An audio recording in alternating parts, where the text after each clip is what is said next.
సాయి భోజన్ ఇది ఒక అద్భుతమైనటువంటి కార్యక్రమం. మీ అందరి సహాయ సహకారాలతో అత్యంత అద్భుతంగా సాయినాథుడు ఏదైతే ఆయన భావన చేశాడో సంకల్పించుకొని ఆనాడు షిరిడీలో ప్రతి ఆదివారం గురువారం తాను స్వహస్తాలతో వండి 10 మందికి భోజనం పెట్టాడో ఆ సంకల్పాన్ని నెరవేర్చే కార్యక్రమమే సాయి భోజన్. ఏ అకేషన్ అయినా అవ్వచ్చు, ఏ అకేషన్, ఏ శుభకార్యం, ఏ కార్యమైనా దాని సందర్భంగా మీరు కూడా ఈ సాయి భోజనంలో పాలు పంచుకోండి. సాయి కృపకు పాత్రలు కండి. జై సాయినాథ్. ఆ విధంగా ఇటుకరాయి విరగటం మనం చూడటం అనేది జరిగింది. ఆ ఇటుకరాయి విరిగిన కొద్ది రోజులకే షిరిడి సాయిబాబా తన శరీరాన్ని వదిలివేసి మహాసమాధి చెందడం అనేది జరిగిందట.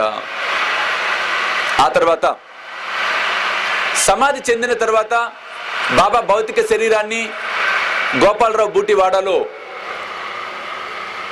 అక్కడ స్థాపన చేస్తున్నప్పుడు ఈ ఇటుకరాయిని వెండి తీగలతో చుట్టారట. మొత్తం ఆ ముక్కలు రెండింటిని కలిపి వెండి తీగలతో చుట్టి బాబా తల కింద పెట్టి అలాగే సమాధిలో మొత్తం దాన్ని కప్పివేయటం అనేది జరిగిందట.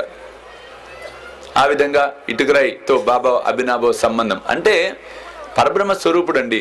ఇక్కడ ఆయన చెప్తున్న ఒక గొప్ప తత్వం ఏంటంటే స్థావరత్వం ఉన్న వాటితో, స్థావరత్వం లేని వాటితో, ప్రాణం ఉన్న వాటితో, ప్రాణం లేని వాటితో, జంతువులతో, మనుషులతో, అందరితో నాకు సంబంధం ఉంది. అందరూ నా దృష్టిలో సమానమే. ఒక ఇటుకరాయికి ఎంత విలువ ఇస్తానో ఒక భక్తుడికి అంత విలువ ఇస్తాను. అంటే దృష్టి ఒకటే, పరమాత్ముడు సృష్టి ఇదంతా. కాబట్టి సాయి బంధువులారా,